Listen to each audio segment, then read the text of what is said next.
አርሶ አደሮች ከዝናብ ጥገኝነት የሚያላቅቁ የመስኖ አማራጮችን በማስፋት የምግብ ዋስትና ለማረጋገጥ በትኩረት እየተሰራ መሆኑን የጎፋ ዞን ዋና አስተዳዳሪ ኢንጂነር ዳግማዊ አየለ ገለጹ። አርሶ አደሮችንና የግል ባለሀብቶችን በማሳተፍ የግብርናውን ክፍለ ኢኮኖሚ ውጤታማ ለማድረግ ጥረት እየተደረገ እንደሚገኝም ተገልጿል። አቤኔዘር አብራ ተጨማሪ አለው።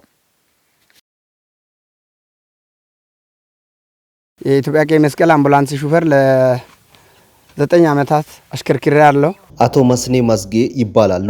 ነዋሪነታቸው በጎፋ ዞን ኡባ ደብረ ፀሐይ ወረዳ በቶ ከተማ ሲሆን ለ9 ዓመታት በወረዳው የአምቡላንስ ሹፌር ሆነው አገልግለዋል።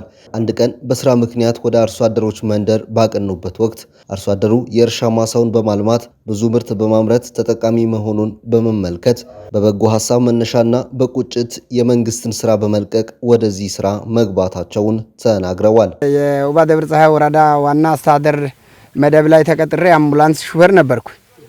የኢትዮጵያ ቀይ መስቀል አምቡላንስ ሹፌር ለ9 ዓመታት አሽከርክሬ ያለው። ከዛ ለዚህ ስራ ያነሳሳኝ አንዳንድ አታክልት ምርቶችን በህርኩበት እያየው እንግዲህ በአመት 3-2 ጊዜ ምርት አምርቶ ሰው በትንሽ ጊዜ ሊጠቀም ይችላል በሚል ተነሳስቼ ነው ይሄንን ስራ ለጀመረ ቻልኩት። አታክልትና ፍራፍሬ በማምረት በወረዳው ግንባር ቀደም መሆናቸውን የሚናገሩት የቀድሞ የአምቡላንስ ሹፌሩና የአሁኑ ታታሪ አርሶ አደሩ ማስኔ መስጌ መሬት ጾም ለምን ያድራል በሚል ቁጭት ወደ ግብርና ስራ በመግባት ብዙ ጥቅም ማትረፋቸውንም ገልጸዋል። ወረዳው እንግዲህ አታክልትና ፍራፍሬ በማምረት ቀዳሚ ነኝ ማለት ይችላለሁ። ከጀመርኩ አንድ 6-7 አመት በላይ ሆኖልኛል። ትንሽ የገንዘብ ከኦሞ ማይክሮ ከመንግስት ሰራተኞች ጋር ተደራጅቼ 16 ሺህ ብር ነው ያገኘሁት። በዛች ካፒታል ነው የጀመርኩት። ከዛ በኋላ አቅሜን እያሳደግኩ ቦታም ገዝቻለሁ፣ ቤትም ገዝቻለሁ፣ ብዙ ሰራተኛም ከስሬ አፍርቻለሁ። እንዲሁም በሹፍርና ላይ ያለው ከሚበላው ደሞዝ በላይ ከ10ና ከዛ በላይ ሰራተኛ ደሞዝ እየከፈልኩ ነኝ ማለት ነው። የመንግስትን ስራ ከመጠበቅ ይልቅ በእጅ ያለ ወርቅ እንደ መዳብ ይቆጠራል እንደሚባለው በእጁ ያለውን ትንሹን ነገር በማብዛት ከትንሽ ጅማሮ ወደ ሀብት ማማ ለመውጣት በትጋት መስራት እንደሚጠበቅበት ለወጣቱ ትውልድ ምክር ለግሰዋል። ሰው ትምህርት እንደጨረሰ ወይ ኮሌጅ ገብቶ እንደወጣ በመንግስት ስራ ላይ ብቻ አይኑን ያተኩራል። ግን መሬቱ ይሄ ወርቅ መልበሱን አያውቅም። እስከ 10 ሺህ ብር የሚከፍላቸው ልጆች አሉ። ይሄንን በባለሙያነት እኔን ተክቶ መስራት የሚችሉ ልጆችን ራሴ አፈርቼ ከ800 ብር አንስቼ ወደ 10 ሺህ ብር ያሳደግኩት ሰራተኛም አለ።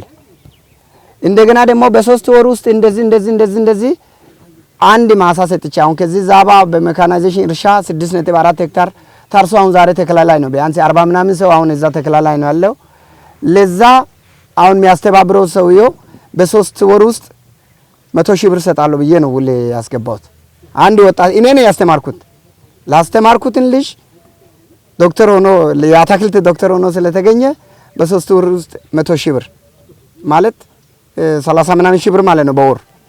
ያን ያክል ውል አስገብቼ እንትን ብያለሁ። በጎፋ ዞን ቤቶ ከተማ አስተዳደር መስኖን በመጠቀም አርሶ አደሩ የተለያዩ ሰብሎችን በማምረት ከራስ አልፎ ለገበያ ጭምር በማቅረብ የኢኮኖሚ ተጠቃሚ እየሆነ ይገኛል። በርካታ ሄክታር በሙዝ የሚያለሙ አርሶ አደሮች አሉ። በቲማቲምም፣ በቃሪያም፣ በሐባብ ሌሎች በርካታ የመስኖ ልማቶች ላይ አርሶ አደሮች ተሰማርተው ከራሳቸውና ከቤተሰባቸው አልፎ ለአካባቢውን ጭምር በርካታ የግብርና ምርት እያመረቱ እንደሆነ በተጨባጭ አይተናል። የጎፋ ዞን ዋና አስተዳዳሪ ኢንጂነር ዳግማዊ አየለ በበኩላቸው አርሶ አደርና ኢንቨስተሮችን በግብርና ስራ በማሳተፍ የግብርና ምርትና ምርታማነትን ለማሳደግ እየተሰራ እንደሚገኝ ገልጸዋል።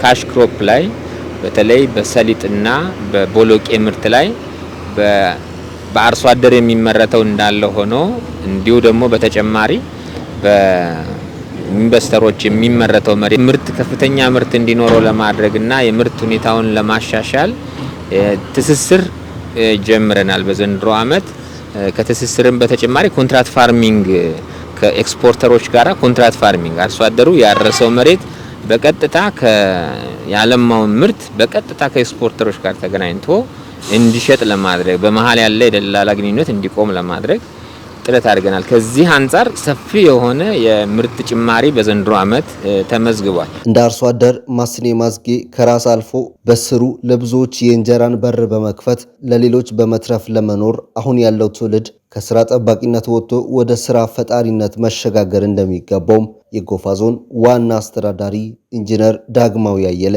ጥሪ አቅርበዋል።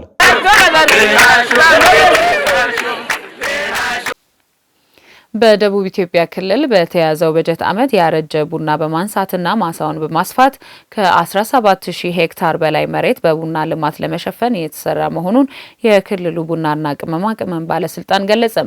ቡናን በኩታ ገጠም በማልማት የዘርፉን ኢኮኖሚያዊ አቅም የማሳደጉ ተግባር ተጠናክሮ መቀጠሉን የባለስልጣኑ ዋና ስራ አስኪያጅ አማኑኤል ብሩ ተናግረዋል። ቡናን በኩታ ገጠም የማልማት ኢኒሼቲቭ በክልሉ ጌዴኦ ዞን ወናጎ ወረዳ በባለድርሻ አካላት የመስክ ምልከታ ተካሂዷል። የክልሉ ቡናና ቅመማ ቅመም የባለስልጣን ዋና ስራ አስኪያጅ አማኑኤል ብሩ በወቅቱ ለኢዜአ እንደተናገሩት በክልሉ የቡና ማሳን በማስፋትና በማደስ የዘርፉን ልማት ለማሳደግ እየተሰራ ነው።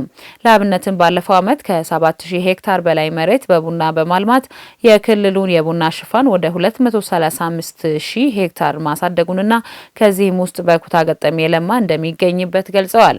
በክልሉ የቡና ምርታማነትን ለማሳደግ የተሻሻሉ የቡና ዝርያዎች የማቅረብና በኩታ ገጠም ማልማት ላይ በስፋት እየተሰራ መሆኑን ጠቁመዋል።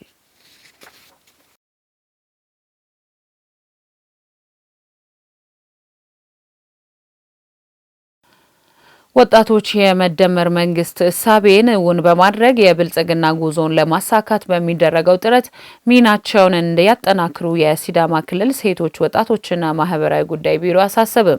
የሲዳማ ክልል ወጣቶች ፌዴሬሽንና ወጣቶች ማህበር የተደመረ የወጣት አደረጃጀት ለሀገር ልማት ምርታ በሚል መሪ ሀሳብ የምክክር ጉባኤ በሐዋሳ አካሂዷል። በጉባኤው የክልሉ ሴቶች ወጣቶችና ማህበራዊ ጉዳይ ቢሮ ኃላፊ ወይዘሮ መቤት ኢሳያስ እንዳሉት ወጣቱ በክልሉም ሆነ በሀገር አቀፍ ደረጃ የተጀመረውን የብልጽግና ጉዞ ለማሳካት በሚደረገው ርብርብ ወጣቶች ሚናቸውን ሊያጠናክሩ ይገባል። የወጣቱን የስራ ዕድል ፈጠራ ለማሳደግም የክህሎት ስልጠናና የመስሪያና የመሸጫ እንዲሁም የብድር አገልግሎት እንዲያገኙ በቅንጅት እየተሰራ መሆኑን ተናግረዋል። የወጣቶች ፌዴሬሽንና ማህበር የጋራ ጉባኤው በመደመር እሳቤ ጠንካራ አደረጃጀት እንዲኖር ለማድረግና አመራሩን በአዲስ መልክ እንዲሰይም ታስቦ መዘጋጀቱን ጠቁመዋል። በጉባኤው የክልሉ ወጣቶች ፌዴሬሽን ፕሬዝዳንት ሆኖ የተመረጠው ወጣት ምንተስኖት መኩሪያ በበኩሉ ለሀገር ልማትና ሰላም ወጣቱ የነቃ የዜግነት ተሳትፎን እንዲያሳድግ እንሰራለን ብሏል ሲል ኢዜአ ዘግቧል።